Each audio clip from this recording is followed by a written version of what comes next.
ब्रजभूषण जी और पंडित जी एक शाम अपनी कॉलोनी में एक पड़ोसी का हालचाल पूछने गए थे।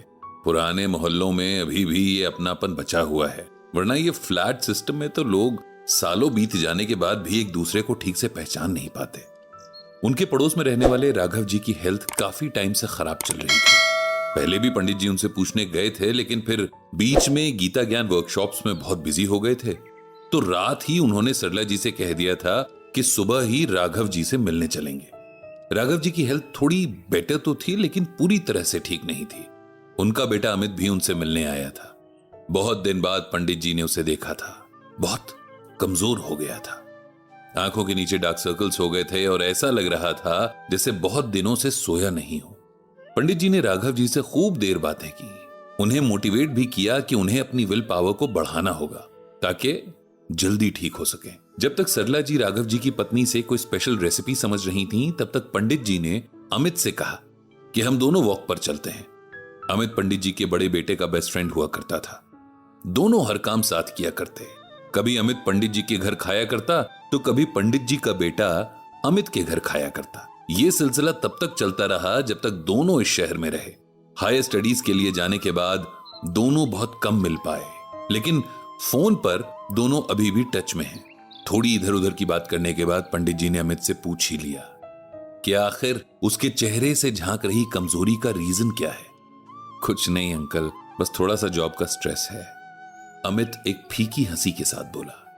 पंडित जी की नजर उम्र की वजह से थोड़ी कमजोर जरूर हो गई थी, लेकिन बच्चों के चेहरे पर उदासी ना देख सके इतनी भी कमजोर नहीं हुई थी। तुम चाहो तो मुझे बता सकते हो जो तुम छुपाने की कोशिश कर रहे हो, पंडित जी ने बड़े प्यार से अमित से कहा। एक्चुअली अमित बचपन से ही पंडित जी के भी बहुत क्लोज था। जब भी कोई ऐसी बात होती जिसमें उसे गाइडेंस चाहिए होती तो वो अपने पिता राघव जी से बात ना करके पंडित जी से ही बात करता था। पंडित जी ने जब इतने कंसर्न से पूछा तो अमित ने उन्हें पार्क की एक बेंच पर बैठने का इशारा किया ताकि डिटेल में अपनी बात बता सके। अंकल, आप तो जानते ही हैं कि मैं एक मल्टीनेशनल कंपनी में काम करता हूं। यहां से ग्रेजुएशन करने के बाद मैंने एक महंगे प्राइवेट मैनेजमेंट कॉलेज से एमबीए किया था। मेरे घर की फाइनेंशियल कंडीशन भी आपसे छुपी नहीं हुई थी। ग्रेजुएशन तक तो किसी तरह मेरे पापा ने पढ़ा दिया था, लेकिन उससे आगे वो इतनी महंगी फीस नहीं दे सकते थे।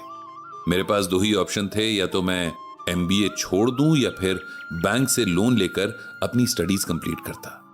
लोन के लिए सिक्योरिटी दिखानी पड़ती है और हमारे पास इस मकान के अलावा कुछ नहीं था, इसीलिए हमने अपने घर के बेस पर लोन ले लिया।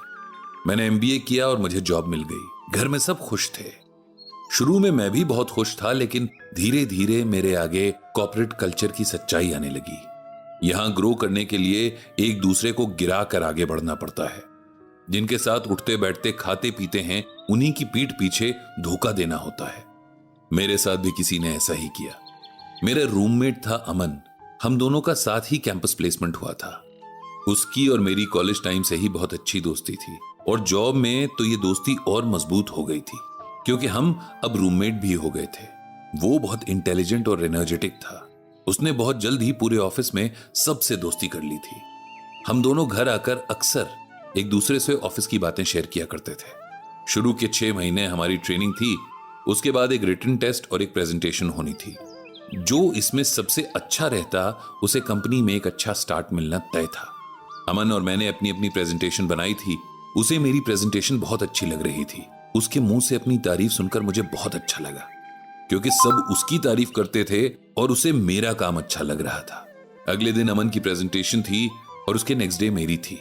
जब अमन की बारी आई तो मुझे बड़ी एक्साइटमेंट थी, लेकिन जैसे जैसे उसकी प्रेजेंटेशन आगे बढ़ती गई मेरा दिमाग खराब होता जा रहा था। उसने मेरी प्रेजेंटेशन के ऑलमोस्ट सारे आइडियाज चुराकर उसमें थोड़े बहुत चेंजेस करके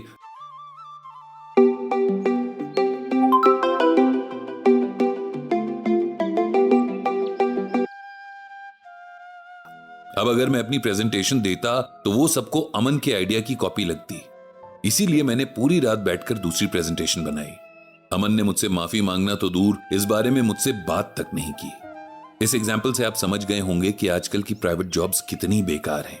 ये इंसान से उसकी इंसानियत छीन लेती है। मैं ऐसे माहौल में एडजस्ट नहीं कर पा रहा हूं। अगर बुराई सिर्फ इस कंपनी में होती तो मैं कंपनी चेंज कर देता, लेकिन हर जगह यही माहौल मिलेगा। लोन सर पे है, इसीलिए जॉब करना भी जरूरी है। मेरे पापा की हेल्थ का तो आप जानते ही हैं। ऐसे में अगर मैंने जॉब छोड़ दी तो वो और टेंशन में आ जाएंगे। आप ही बताइए अंकल, मैं क्या करूं? कैसे खुद को इस माहौल में एडजस्ट करूं? जो मैं बनना नहीं चाहता वही बना दिया जाऊंगा। पंडित जी ने अमन की प्रॉब्लम सुनी और शायद उन्हें अंदाजा भी था इस बात का, क्योंकि उनके दोनों बेटे भी प्राइवेट सेक्टर में जॉब कर रहे थे। उन्होंने अमित के सर पर बड़े प्यार से हाथ रखा और उसे श्रीमद् भागवत गीता से ये श्लोक सुनाया। प्रसादे सर्व दुखानाम हानिरस्योपचायते प्रसन्न चेतसो ह्याशु बुद्धि पर्यवतिष्ठते। इसका मतलब यह है कि गीता में भगवान श्री कृष्ण अर्जुन से कहते हैं कि हे अर्जुन, तुम्हारा मन शांत और खुश रहे। जल्दी से परेशान होने की आदत नहीं होनी चाहिए। जब मन खुश होता है तब कई तरह की परेशानियां हमारे पास नहीं आती और दिमाग भी बेकार का नहीं सोचता है। आजकल की लाइफस्टाइल, खासकर यंग जनरेशन की लाइफ में बहुत ज्यादा टेंशन्स हैं। इनमें से ज्यादातर तो बेमतलब है। ये सब इसलिए है क्योंकि ये जनरेशन बहुत मटीरियलिस्टिक है, अपनी जड़ों को भूल चुकी है। गीता में भगवान श्री कृष्ण बार बार कहते हैं कि आप जो हैं उसके साथ जीना सीखिए। आपको बस अपनी ड्यूटीज का ध्यान रखना है, उसे अच्छे से करना है। उसके बाद क्या होता है क्या नहीं होता है ये समय पर छोड़ देना है। किसी और की जिंदगी जीने की कोशिश नहीं करनी है, क्योंकि हर आत्मा अलग है। सबकी अपनी हॉबीज हैं। जो बीत गया उस कल को याद करके कुछ नहीं मिलेगा। जो आने वाला है उसकी फिक्र करके भी कुछ नहीं मिलेगा। इसीलिए बस आज यानी प्रेजेंट पर फोकस करो। आपका जीवन आपका अपना है, उसे अप्रिशिएट करना सीखिए। चाहे कितना भी प्रेशर हो, अपना नेचर नहीं छोड़ना है। आपको कोई कभी भी तब तक बदलने के लिए मजबूर नहीं कर सकता जब तक आप खुद न चाहो। श्री कृष्ण बताते हैं कि मेडिटेशन से मन को शांति मिलती है और मन खुश भी रहता है। श्रीमद् भागवत गीता के अनुसार मेडिटेशन की प्रैक्टिस इंसान को सभी दुखों से दूर कर देती है। ये योग का मार्ग है।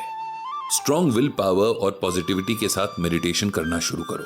ये एक ऐसा प्रोसेस है जो आपके मन को हेल्दी रखते हुए अच्छे थॉट्स को लाने में हेल्प करता है। इससे आपको मेंटल पीस मिलती है, जो अच्छे थॉट्स को जन्म देकर मन को स्वस्थ रखने में मदद करती है। रोज मेडिटेशन की आदत दिन भर की टेंशन के लिए वैक्सीन का काम करती है।